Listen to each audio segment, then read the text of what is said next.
Olá pessoal, esta aula é sobre mecanismos de sincronização com variáveis compartilhadas. Trata-se do capítulo 13 do livro e o objetivo dela é responder esta pergunta: como descrever os padrões de interação mais frequentes na programação concorrente com variáveis compartilhadas?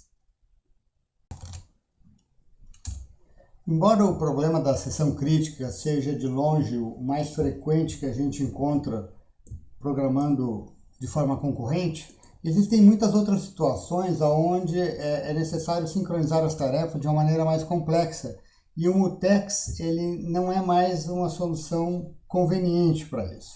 Existem mecanismos mais poderosos, mais flexíveis e que resultam em um código mais legível em cenários mais complexos. O mutex continua sendo imbatível para a seção crítica. No caso, alguns mecanismos adicionais que a gente pode e realmente encontra na prática são os semáforos e os monitores. Agora, uma forma de se avaliar esses mecanismos mais flexíveis é tentar identificar os padrões de interação mais comuns que nós temos na programação concorrente. No caso, de novo, padrões mais complexos do que uma simples exclusão mútua que a gente resolve com o mutex. Na prática, existem alguns padrões de interação entre tarefas que são encontrados com muita frequência, eles se repetem na prática, de maneira que se a gente mostra que o semáforo ou o monitor resolve bem aquele padrão em questão, eu vou poder aplicar esses mecanismos novamente no futuro, né, quando eu encontrar de novo esse padrão de projeto. Então, é interessante a gente buscar esses padrões de projeto, esses padrões de interação comuns que temos na programação concorrente. Né? Em geral, tais padrões incluem alguma coisa de exclusão mútua, porque isso é inevitável, mas também é muito comum algum tipo de relação de precedência. Na relação de precedência é quando uma tarefa precisa esperar que outra tarefa conclua algo para então que ela possa prosseguir. Na literatura da programação concorrente é muito comum a apresentação de cenários, os quais embutem, né, resumem, eles sintetizam, eles ilustram essas situações mais complexas as quais a gente quer resolver. E eles são chamados de problemas clássicos de sincronização.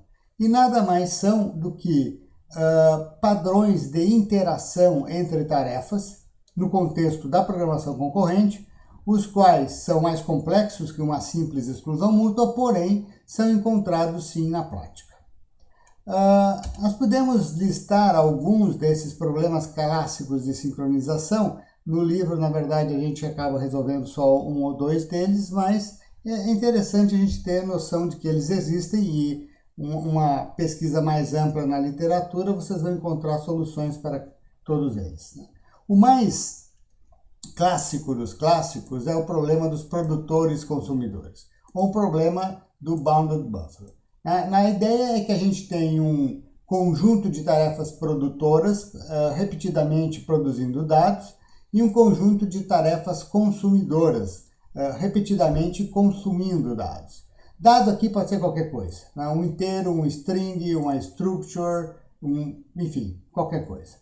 Né? A ideia é que qualquer tarefa consumidora pode receber o dado gerado por qualquer tarefa produtora, desde que a mesma esteja livre. Então, o produtor fica em loop infinito produzindo dados, o consumidor fica em loop infinito consumindo dados, e a gente precisa comunicar os dois através de um buffer. Né? Buffer é um termo genérico para uma área de armazenamento temporário. Tipicamente vai ser um array de integer, ou string, ou structure, enfim, um array do dado que está sendo passado da tarefa produtora para a tarefa consumidora. E esse buffer é usado de maneira circular, porque slots, posições do array usados no passado, mas que estão livres agora, podem ser reutilizados. Então a gente circula pelo array, quando chega no fim dele, volta para o início para reutilizar posições que já foram usadas no passado. De qualquer maneira, é necessário bloquear os produtores quando o array fica lotado e é necessário bloquear os consumidores quando o array fica vazio. Esse problema em particular a gente vai resolvê-lo mais adiante no capítulo. Um outro problema clássico é o problema dos leitores e escritores. Neste caso, eu tenho um conjunto de dados, que são as variáveis compartilhadas. Eu tenho um grande número de tarefas que deseja apenas ler estes dados. E se as tarefas querem apenas ler, elas podem fazer isso de forma concorrente. Não há problema, eu não preciso exclusão mútua entre leitores. No entanto, existem algumas tarefas que querem alterar, escrever, atualizar estes dados. Aí eu não posso deixar dois escritores acessarem ao mesmo tempo. E também não posso deixar um escritor acessar ao mesmo tempo com outro leitor, porque o leitor poderia receber uma mistura dos dados velhos com os dados novos que o escritor está alterando. Então eu preciso exclusão mútua entre escritores e entre escritores e leitores. Eu não preciso exclusão mútua entre leitores apenas. E este é o problema que tem que ser resolvido. E a gente pode enunciar o problema de diferentes formas. A gente pode querer dar prioridade para leitores, pode dar prioridade para escritores, a gente pode obrigar um FIFO e, enfim, algumas variações no enunciado são possíveis. Um outro problema clássico é o dos filósofos jantadores. Neste caso, eu tenho 5 filósofos, que são as tarefas, sentados em torno de uma mesa circular.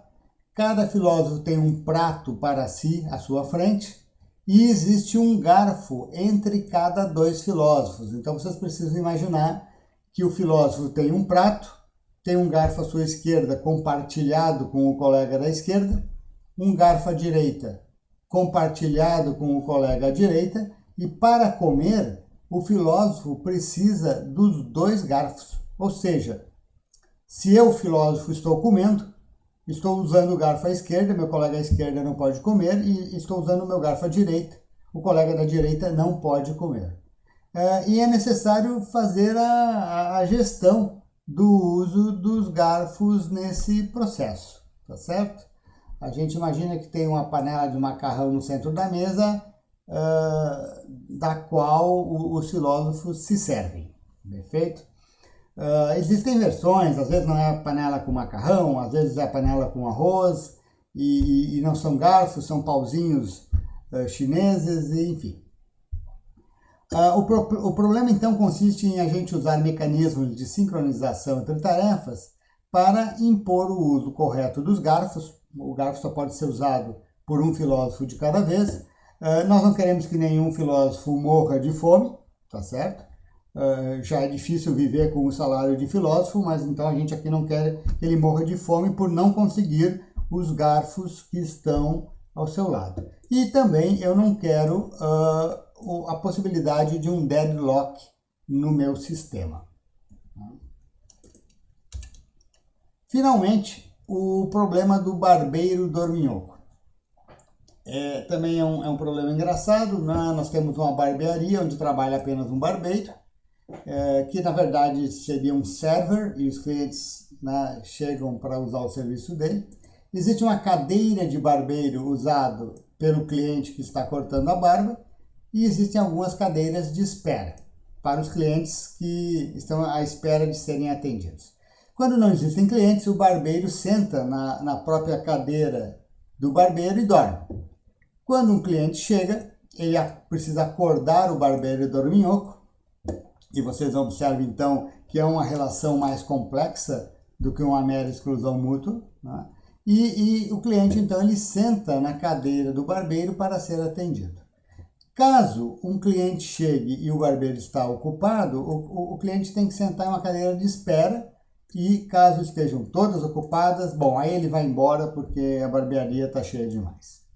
Então, eu tenho que buscar uma solução usando mecanismos de sincronização, como, por exemplo, semáforos e monitores, que implemente as regras, as restrições do enunciado, mas também evite postergação indefinida e evite deadlock.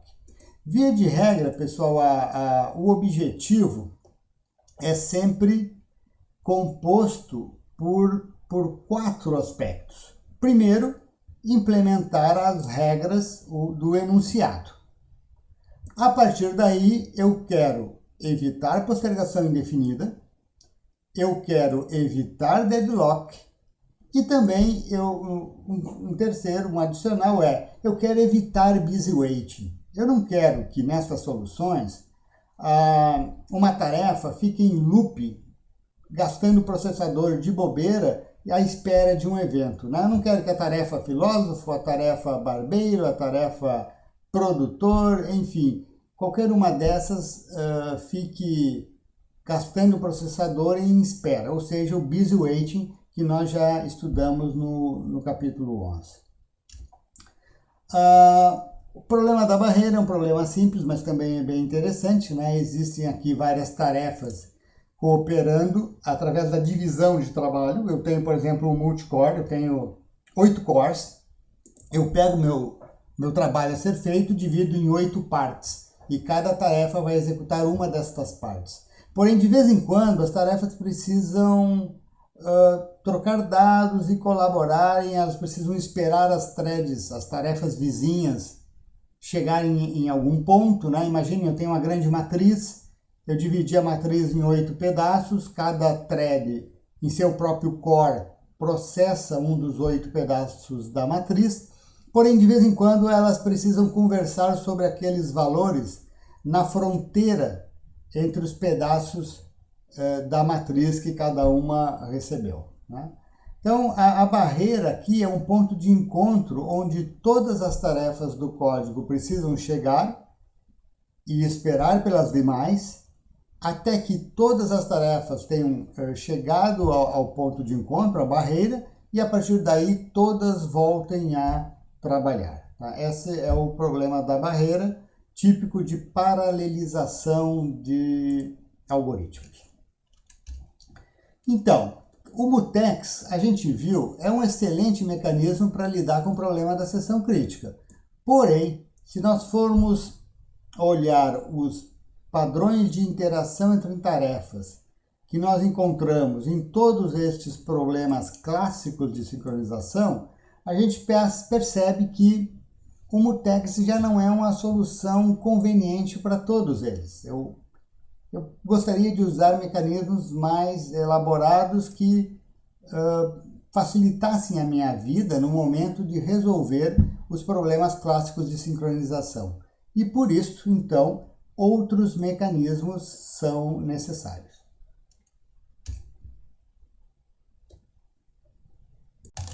Mais detalhes sobre os problemas clássicos de sincronização vocês encontram em meu livro Fundamentos dos Sistemas de Tempo Real. Até mais!